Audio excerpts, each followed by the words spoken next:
see it my way. Everything seems to move so slow.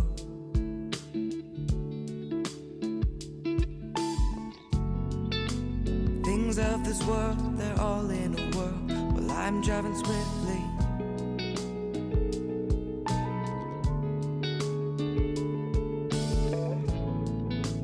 Why it seems like all things are always moving quickly.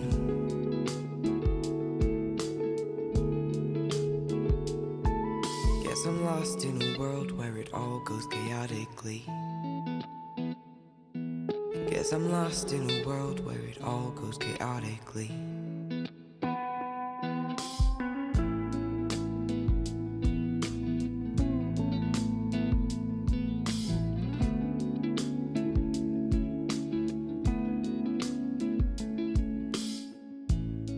Whatever happened to the good times when everything went just right?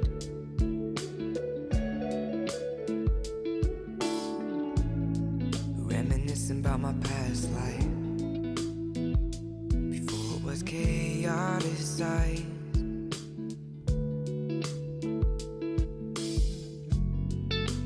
Things of this world, they're all in a whirl, while I'm driving swiftly.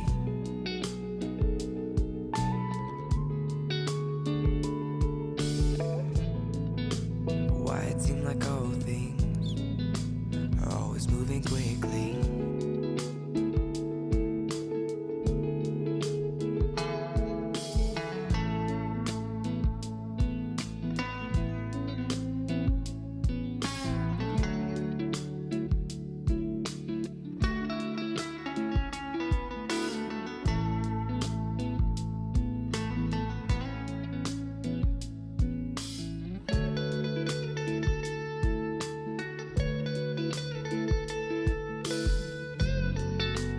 Things of this world, they're all in a whirl, while I'm driving swiftly.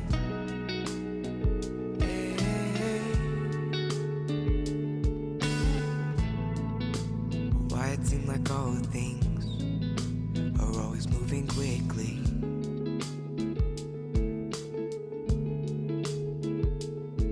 Oh, I was lost in a world where it all goes chaotically. But I was found in that world before it got the best of me. Good day, ladies and gentlemen. Welcome to Live with Doug. We are live on YouTube, Facebook, and Twitter, and you can listen to us later on via any podcast app you choose. We are thinking through God's Word together. Glad to have you all with us. Good morning, Paul. Good morning, Keith, and whoever else may be joining us. So today we continue our study of the book of Isaiah, but before we get into the text itself, let me set it up this way. I want to do two things today. I want to look at the next section of Isaiah, but also help us to see the value of really understanding the Old Testament for reading the New Testament. Seems like as Christians, we don't know what to do with the Old Testament.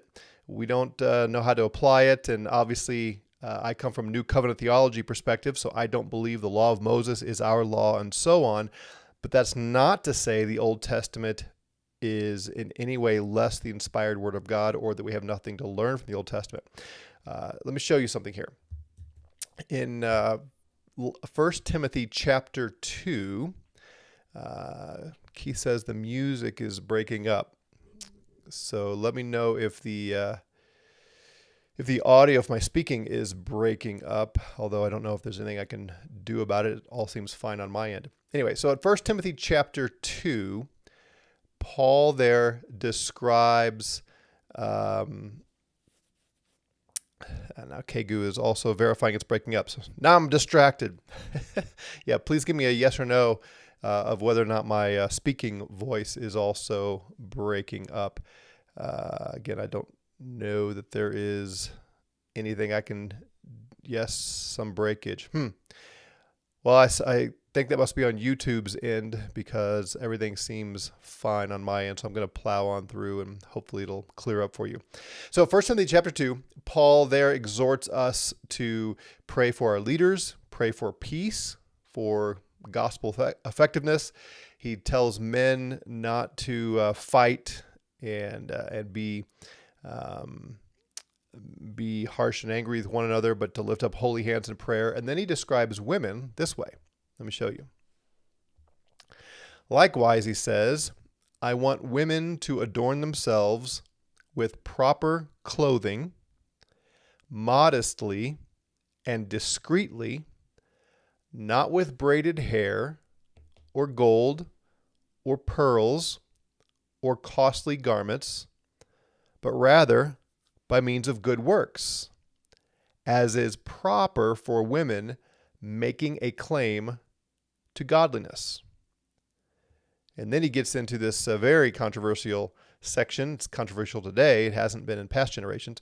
A woman must quietly receive instruction with entire submissiveness, but I do not allow a woman to teach or exercise authority over a man, but to remain quiet in the context of the church gathering. And we'll save that fuller discussion for another time. But I just want to point out here, Paul here is emphasizing that what a woman wears is important.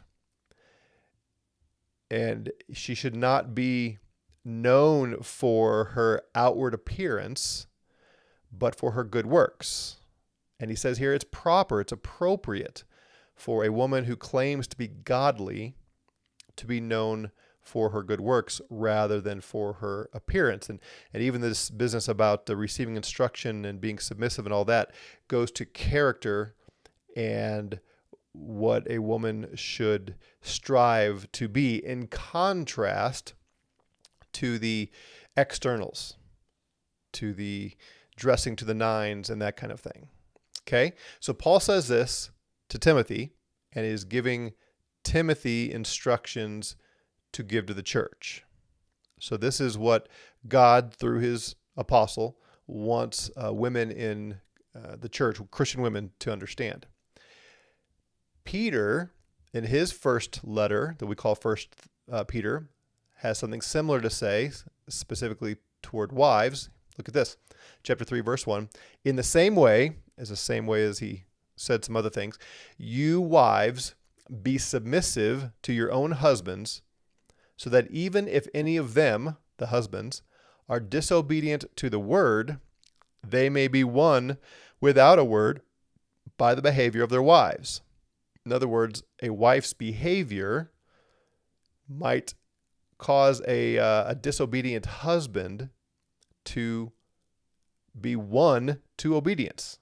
And the word here would be the gospel. That's clear in the context. And again, we're not studying 1 Peter, so I'm just going to make some assertions as we go and not try to prove them all right now.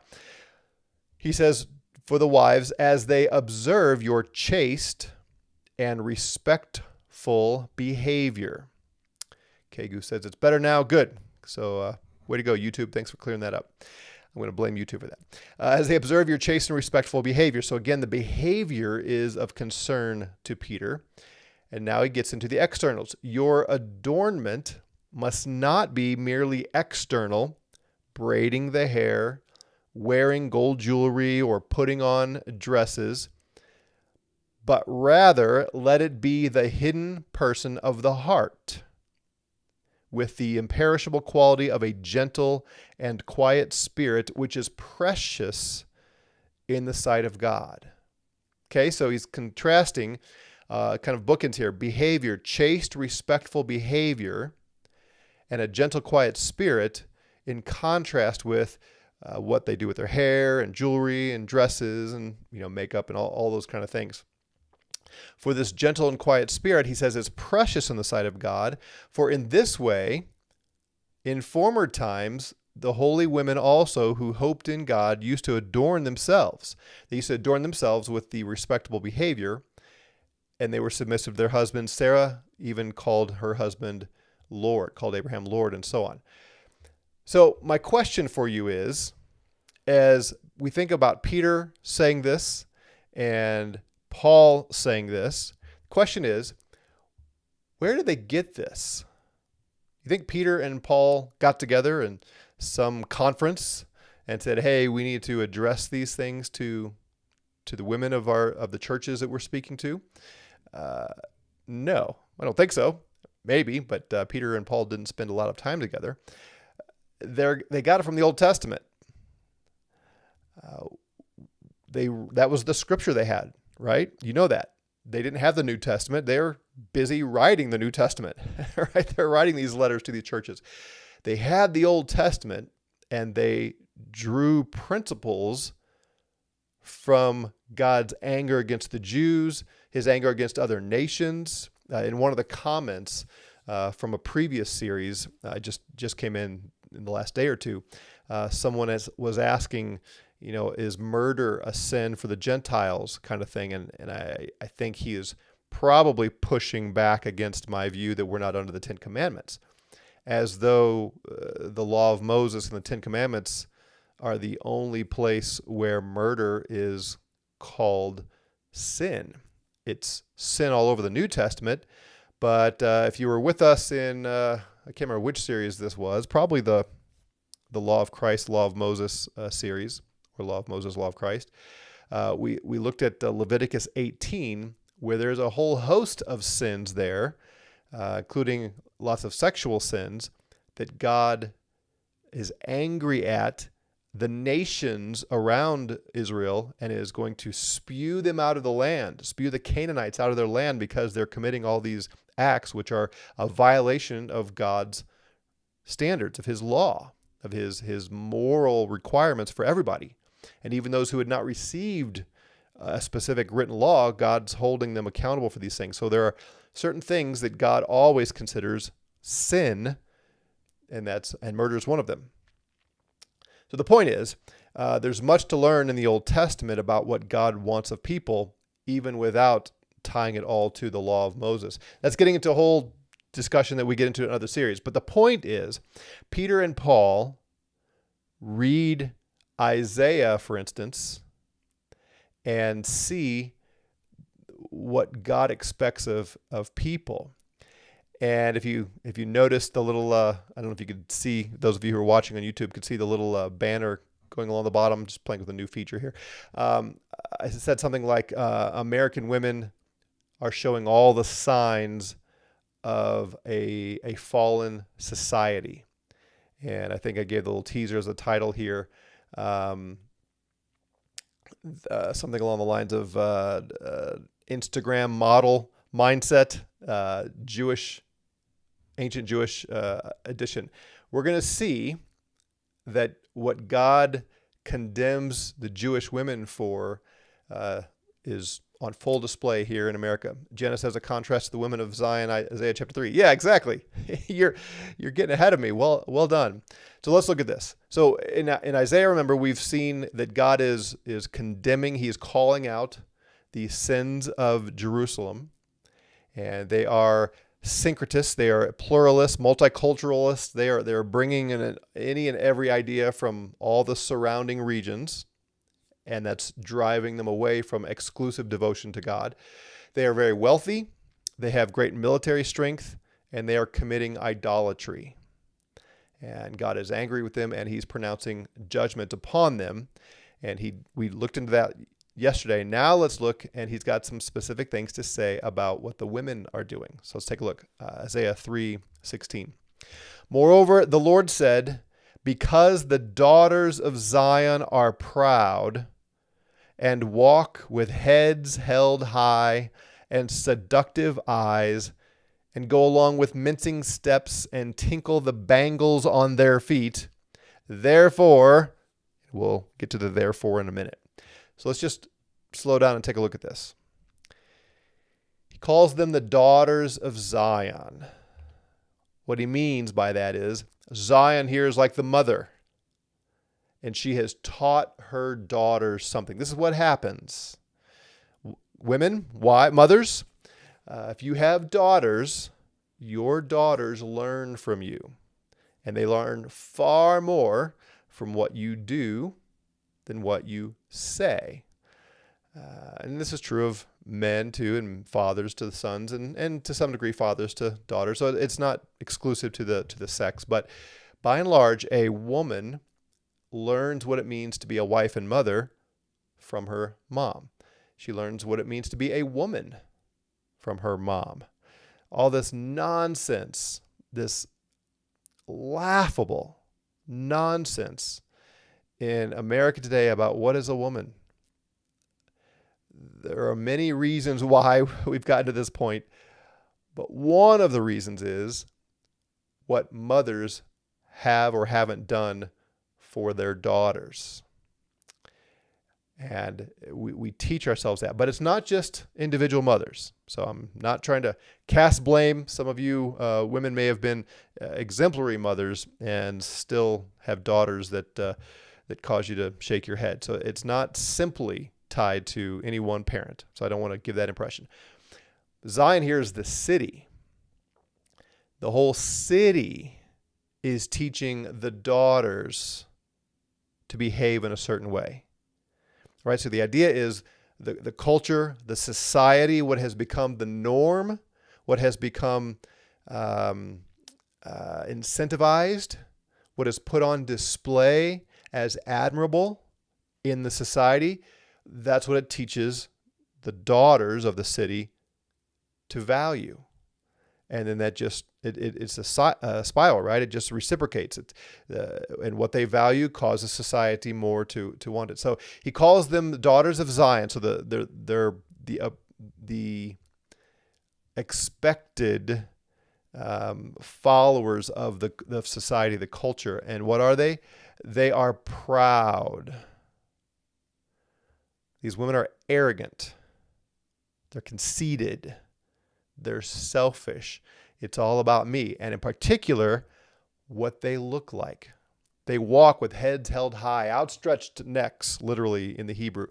They're very, very proud. Their eyes are seductive and alluring. They understand how much control they have over men with their appearance, and they use that to manipulate, to draw attention to themselves. They want men to look at them.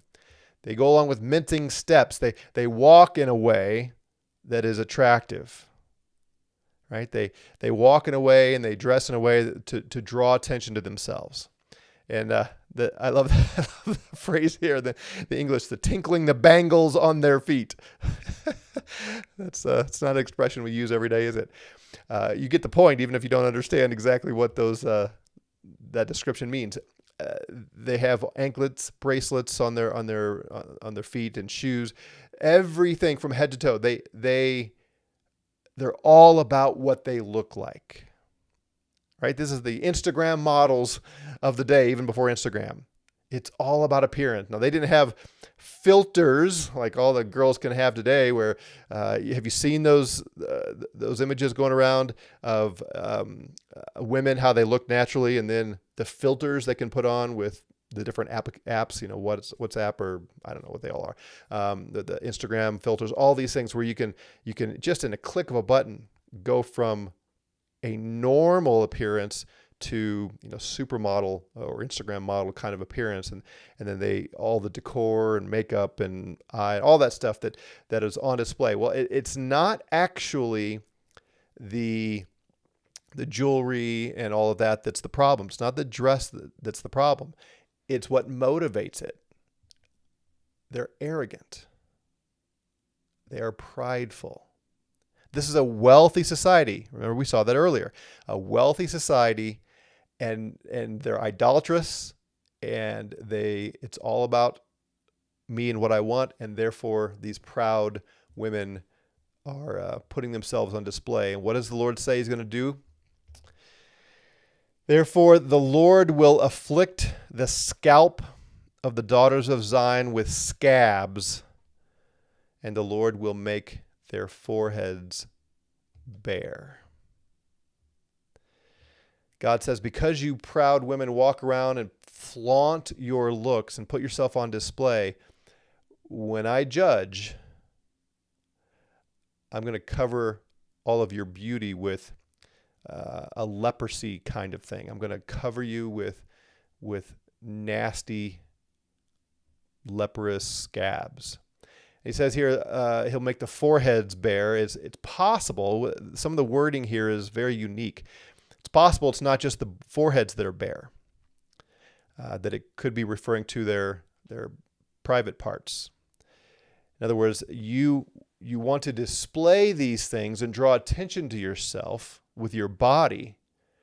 And God says, I'm going to shame you by making your appearance unattractive and possibly even by, as he says over and over again in other parts of the warnings, your nakedness is going to be revealed to all. And what you're using to attract is now going to become something to be ashamed of. We see this in our society, both sides of it, right? Of course, we see the flaunting as women in every aspect, whether it's music or movies or, again, Instagram or any of the social media, women trying to always put themselves on display. And you have actresses, every now and then you'll see an interview with some actress who did nudity in movies, and now she's ashamed of it, but instead of acknowledging her sin, instead of saying, I did that because I was arrogant and I was trying to draw attention to myself, instead of doing that now, they blame the director. They blame the writers. They blame somebody else. I was forced into it. I was told I had to do this kind of thing. And I'm not denying that there was probably pressure put on by the directors, by the producers, and so on. But at the end of the day, they volunteered for that. But now they look back with shame, and they talk about how awful they feel for having done those nude scenes and so on. You just have to wonder, these things are on video, right? Forever. This is not going away. What these women do in their 20s, when they're in their 50s and 60s and 70s and 80s, everybody, their children and grandchildren, everybody's going to be able to see it because you can't get rid of this stuff. And you just think, is that part of God, his judgment on our society, on these women who do this? And I know men are culpable in this, in wanting to see it. That it's not the point, but our culture has no problem judging the sins of men. What we won't do is judge the sins of women, unless they're politically conservative women, and then all bets are off. God here is calling out these women. He's already called out the men, and he'll do it again, but women are not saintly. Just because you're a woman does not mean somehow you're more righteous. Women are just as evil and wicked as men, and their wickedness is on full display. Just our culture won't let you say anything about it. But I'm saying something about it because God does. God does. He goes on, in that day, the Lord will take away the beauty of their anklets, headbands, crescent ornaments, dangling earrings, bracelets, veils, headdresses, ankle chains, sashes, perfume boxes, amulets, finger rings, nose rings, festal robes, outer tunics, cloaks, money purses, hand mirrors, undergarments, turbans, and veils. God says, I'm going to remove all of those things. It will come about, he says, that instead of sweet perfume, there will be putrefaction. How's that for a word? Instead of a belt, a rope. Instead of well-set hair, a plucked out scalp. Instead of fine clothes, a donning of sackcloth. And branding instead of beauty. See all these insteads, instead of. What they have now is they smell good. They have all the perfumes, the fragrances, and they have luxurious belts, and their hair is all just right, and they're dressed to the nines, and they are beautiful. God says, no, you're going to stink like rottenness. You're going to have a rope tied around your waist, and all your hair is going to be pulled out. You're going to wear sackcloth that is itchy and irritating to the skin and is the sign of humiliation. And the marks on your body are not going to be any kind of beautiful symbols. It's going to be branding. You're going to become slaves. I think it's important to point out, God here is not condemning the external decorations on these women. I think that's also true of Peter and Paul. When in Ezekiel 16, I believe it is, when God describes Israel and how he took her from poverty and made her into a wife worthy of a king, he gives her all these kinds of things. Jewelry and fine clothes and makeup and all the rest, hairstyles and so on. That's part of a woman's beauty. That's how God made us, for women to want to be beautiful, for men to find them beautiful, for all those things, and to find them beautiful naturally, but also to add the external decor. That's not the problem. The problem is the arrogance. The problem is when a woman now finds her worth, her value in those things, and when she puts it on display to try to draw attention from everyone, not just her husband, or not just to be beautiful, but now to become manipulative and seductive and exalt those external things as powerful, and find her pride again and dignity and so on in that. God, the implication here is God gave them the wealth and it manifested in all of these things. Fine. So long as there's humility and an understanding that what makes you precious in God's sight as a woman is not your appearance. It's your character. It's humility. That's why Peter and Paul describe the submissive wife, and the Old Testament does as well, as what is precious to God. Where did they get that? Where did Peter and Paul get it? They get it from here, from Isaiah chapter 3. Also want to point out that all these things, there's nothing new, right? All these things that these Hebrew women were wearing, anklets and headbands and different ornaments and dangling earrings and bracelets and things on their head and ankle chains, perfume boxes, finger rings, nose rings. That's nothing new. There's nothing particularly rebellious about nose rings. Money purses, this is inherent to women to want to wear these kinds of things.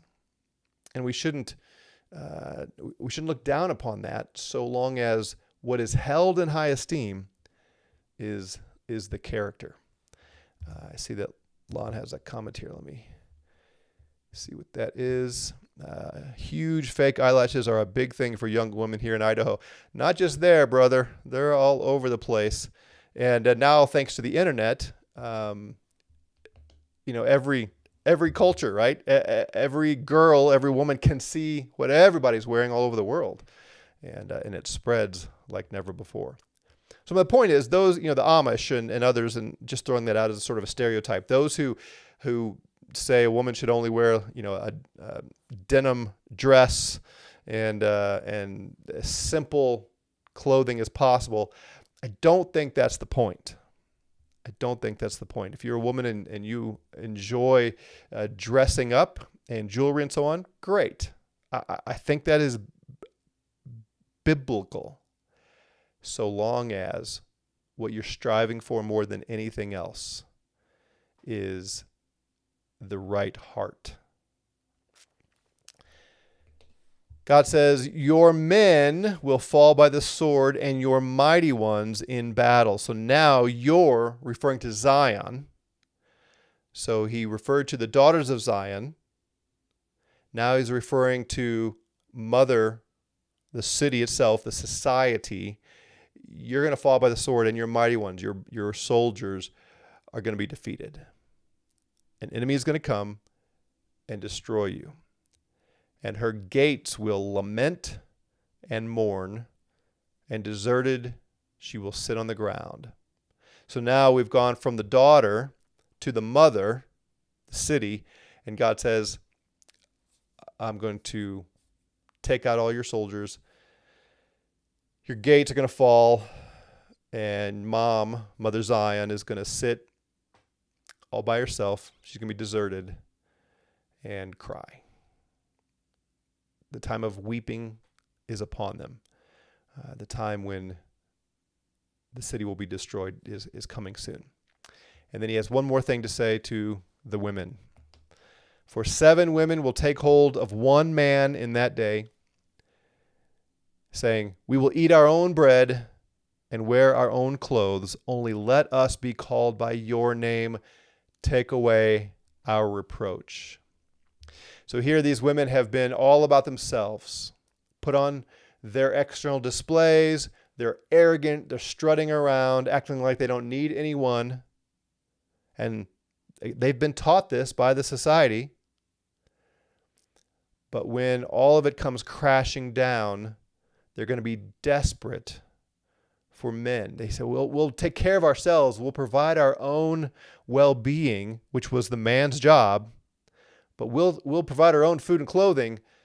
Just take us as a wife so that we won't have the reproach of being regarded as unworthy to being someone's wife. We're heading there in our society here in the U.S. Women are striving for everything that is contrary to God's design for women. And frankly, they're becoming unmarriable. And men have very little incentive to marry today. Non-Christian men, unbelieving men, have very little incentive. Women are giving away sex for free. The courts are enabling women, when they divorce a man, to take most of the wealth, to be paid alimony and child support. I know there are exceptions, but by and large, women win those things in a divorce. Do you realize that 80% of the divorces in the U.S. are started by women? Women file for divorce. If you're a non-Christian man today, what incentive do you have? She's going to take all your stuff. The courts are all on her side. You don't need to be married to have sex. Why get married? There's a reason why the marriage rate continues to decline. There's a reason why men continue to find women unappealing for long-term commitment. We are bearing the fruit of what we've created. And again, this is not just attacking, or I should say, finding fault with women, blaming women. We're all to blame. The society is to blame. So why is it crucial for us as Christians to get it right, to do what God's called us to do, to know what men are to be and what women are to be, and get married, have children, and all of that, and fight against the daughters of America, so to speak. It's all right here. Peter says, this sounds very similar to when they came out of Egypt and the women removed them to contribute to the tabernacle construction. Yeah, it's a great observation. Yeah, very good. So obviously lots of application here. God here in Isaiah is describing what women are like when society has abandoned God. So whatever culture you're in, whether you're in the U.S. or another nation, it's worth observing how women behave, how they're encouraged to behave, and to ask the question, are we putting on display here this this illustration of a fallen nation, a society that's lost its way and lost its concern for God, or maybe never had it? And it's pretty obvious, right? This is not hard. All right, folks, that's all the time we have today. Tomorrow we will come back to another vision of hope for Zion and see what it has to say for us. Have a great day in the Lord. Lord willing, we'll see you tomorrow. Take care.